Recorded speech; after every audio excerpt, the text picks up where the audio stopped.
Geoffroy Roux de Bézieux, bonjour. Bonjour. Président du MEDEF, Covid, cinquième vague. Inquiétude dans les entreprises, j'imagine. Que faire? Demander plus de contrôle de l'inspection du travail pour que les gestes barrières soient respectés à l'intérieur de l'entreprise? Inquiétude, oui. Panique, non. J'allais dire, malheureusement, la cinquième vague, on commence à avoir un peu je n'ose pas dire le calme des vieilles troupes, mais on a les entreprises, malheureusement, ont l'habitude. Alors, ce qui est vrai, c'est que, on le sait tous, les gestes barrières se sont un peu relâchés partout, dans la vie privée comme dans la vie de l'entreprise. Donc, nous, on lance un appel ce matin à nos adhérents. On va envoyer un mail à tous les adhérents pour leur dire de se remobiliser sur les gestes barrières, notamment le port du masque en réunion, qui a un peu disparu, les jauges pour certaines réunions, pour qu'on puisse éviter plus de mesures contraignantes qui pourraient nous tomber dessus dans quelques semaines. Des mesures contraignantes, c'est port du masque obligatoire dans les entreprises, mais c'est surtout le télétravail. Alors, vous redoutez le télétravail? Alors, je commence par le pire des mesures, qui seraient des mesures de restriction, comme on en a connu. Le confinement. Par exemple. Alors, je ne pense pas qu'il y ait de confinement généralisé, mais par exemple, tout simplement réduire la jauge dans les centres commerciaux ou augmenter demander le pass sanitaire en pleine période de Noël sur des commerces qui ont beaucoup souffert, ça serait une catastrophe.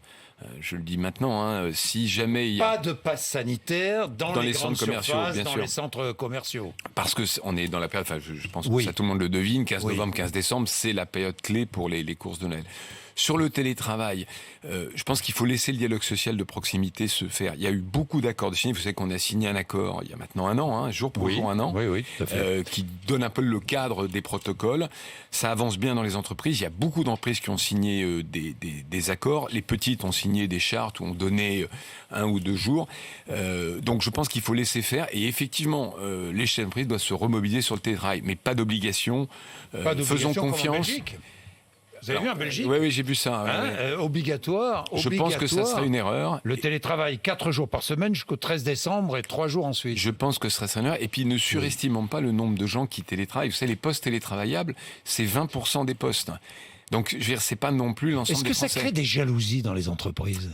Je ne sais pas si le mot jalousie est le bon, mais ça crée un sentiment parfois de frustration. D'incompréhension, alors. Oui, d'incompréhension ou de frustration pour ceux qui ne peuvent pas télétravailler. Oui. Et moi, je vois beaucoup d'entreprises, notamment industrielles, qui demandent à leur cadre administratif de ne pas télétravailler pour créer au fond un sentiment d'égalité entre ceux qui sont postés à la chaîne ou ailleurs et ceux qui peuvent télétravailler. Donc vous dites non à l'obligation de télétravail ce matin? Non, je dis oui, non à l'obligation, mais oui à un effort supplémentaire des entreprises. Non à l'obligation, mais oui à un effort supplémentaire.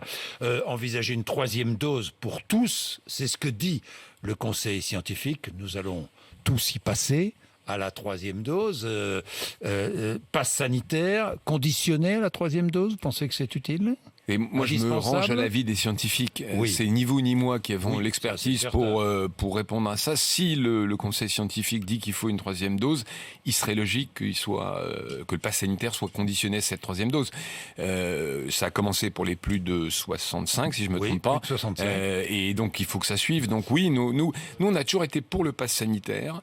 Si vous vous souvenez, il y avait beaucoup d'inquiétudes sur l'obligation du pass sanitaire pour un certain nombre de métiers ou de lieux publics. Ça se passe très bien. On n'a eu aucun problème. Souvenez-vous de la polémique de septembre. Ça n'a pas freiné l'activité. Non. Et souvenez-vous de la polémique qu'il y a eu en septembre sur quelqu'un qui refuse au bout de quelques mois, on doit pouvoir le licencier. Ça ne s'est pas produit. Donc, il n'y a pas eu un licenciement à cause de ça. En tout cas, très peu de remontées. Je ne peux pas vous dire exactement combien il y en a eu. Donc, je pense que les Français, dans leur ensemble, ont bien compris l'intérêt du pass sanitaire et du vaccin. Et donc, nous, on est favorable à ce que la 3e dose, si elle est utile scientifiquement, encore une fois, moi, je ne suis pas expert, soit mise en place et rendue obligatoire. Et que le pass sanitaire soit conditionné à la 3e dose. Exactement. Vous y êtes favorable. Tout à fait. Et le confinement des non-vaccinés? J'ai vu que la Slovaquie à son tour, venait de mettre en place ce confinement. Là, je m'exprime à titre personnel, Oui, parce que c'est oui, un sujet presque citoyen. Moi, Oui. j'y suis pas favorable. Je trouve qu'on a donné, si j'ose dire, une part de notre liberté pour lutter collectivement contre cette pandémie. C'est toujours très difficile de trouver l'équilibre entre, dire, santé publique et liberté. Là, on irait dans une discrimination qui me paraît pas dans nos traditions. Un nouveau confinement serait catastrophique. On aurait beaucoup de mal à s'en remettre sur le plan économique. Beaucoup de mal.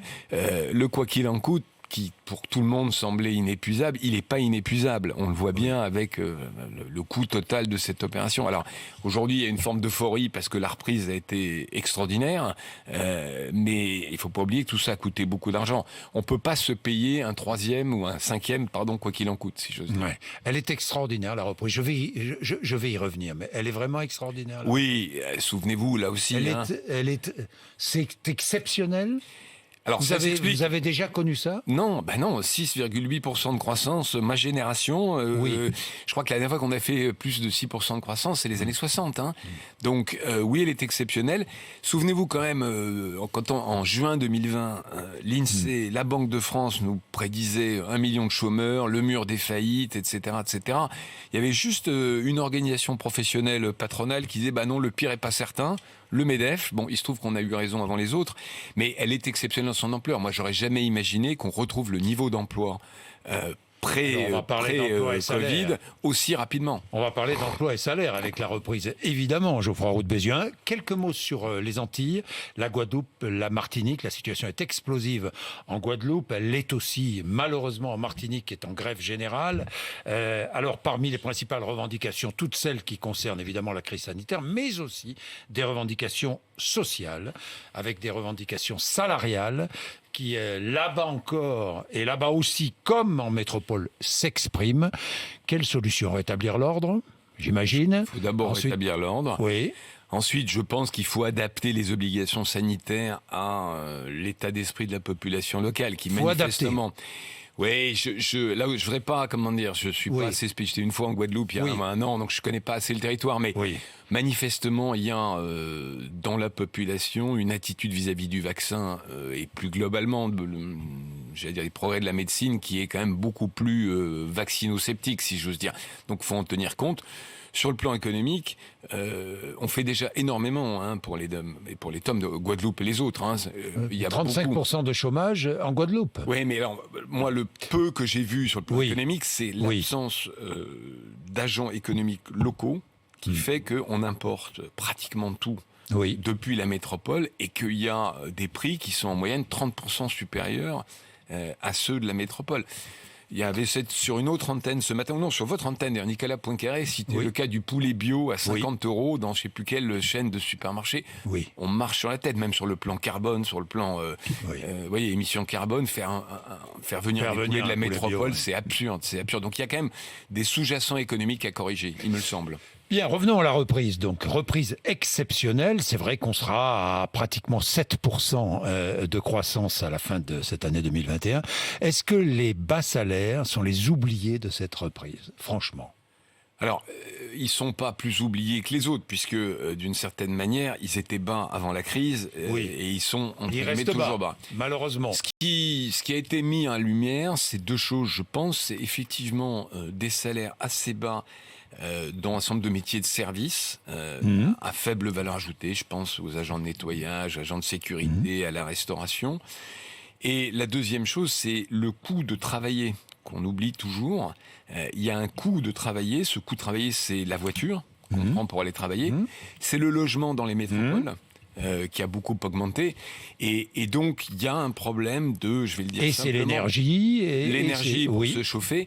Et c'est vrai que des emplois payés au SMIC dans des métropoles où le coût de la vie est très élevé, comment fait-on quand on gagne le SMIC ou juste au-dessus du SMIC, qu'on habite Paris ou la région parisienne ou une grande métropole? Comment fait-on pour se loger? Comment fait-on pour finir ses fins de mois? Alors, quelle solution? Augmentation du SMIC?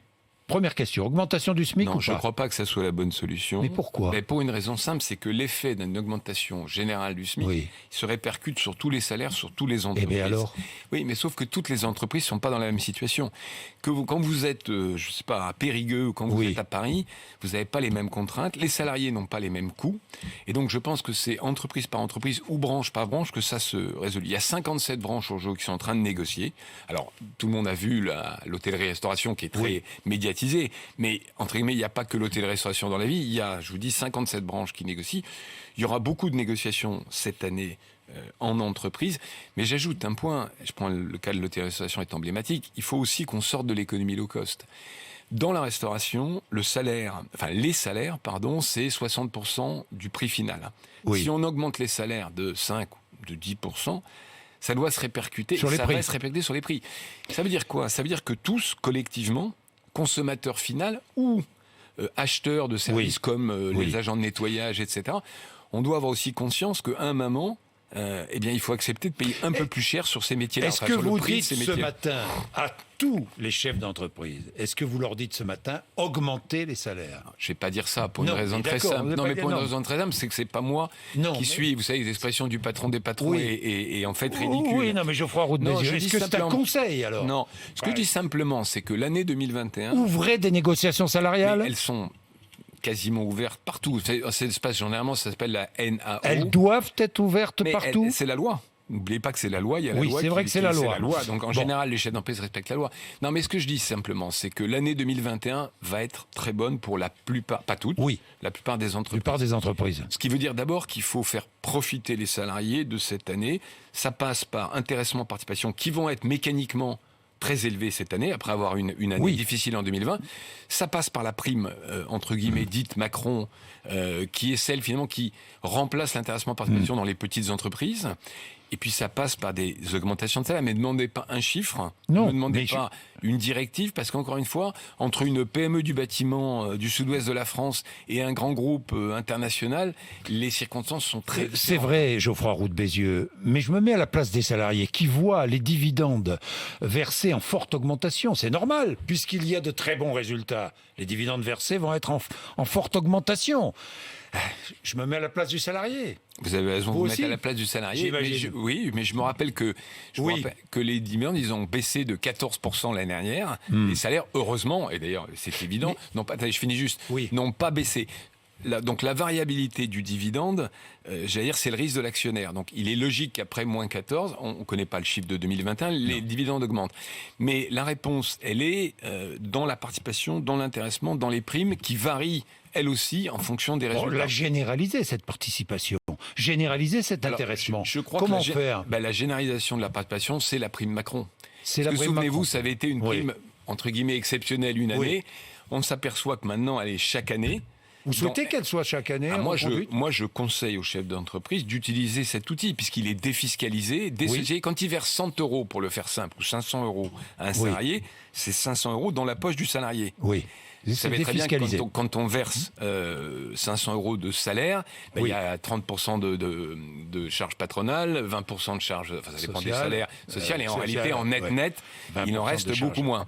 Donc c'est le meilleur outil, entre guillemets, pour partager la bonne année 2021. Les prix, est-ce que les prix vont encore augmenter, vous pensez? Alors, ça, c'est un débat. J'ai presque envie de vous répondre, je ne sais pas, mais je n'ai pas le droit de répondre ça à la radio.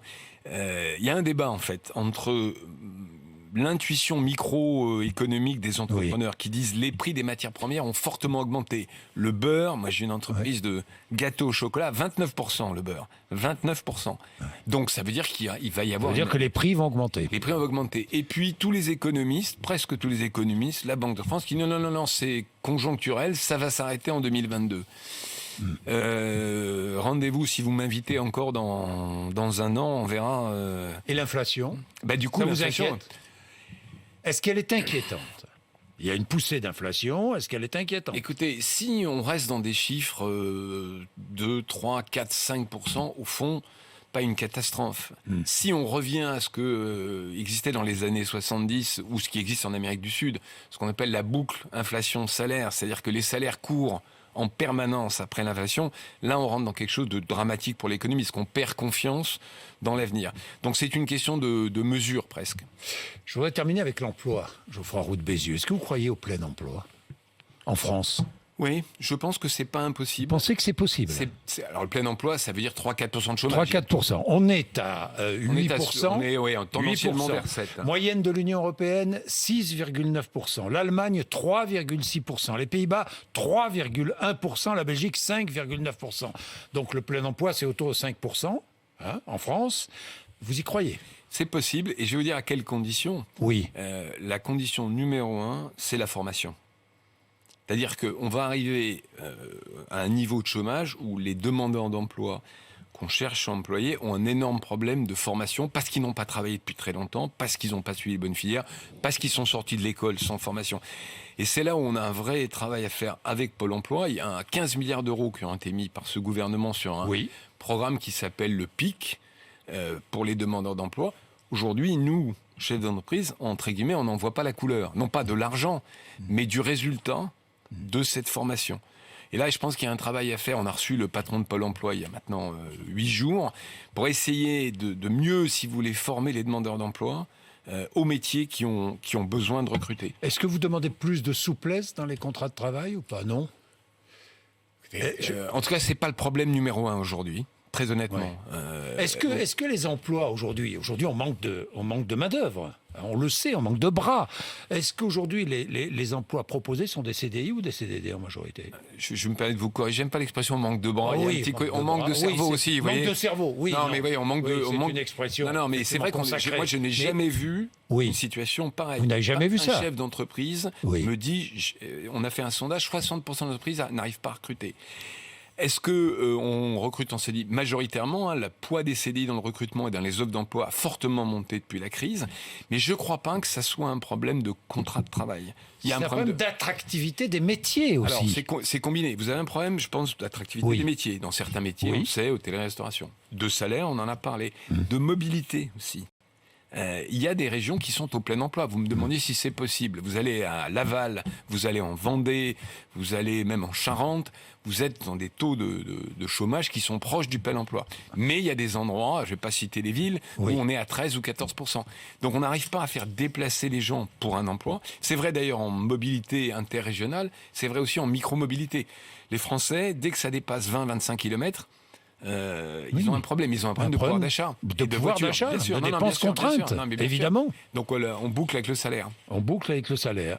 Et puis, je parlais d'attractivité du travail. Et puis, il y a ce phénomène de salariés qui travaillent pendant 6 mois, 1 an, puis qui arrêtent.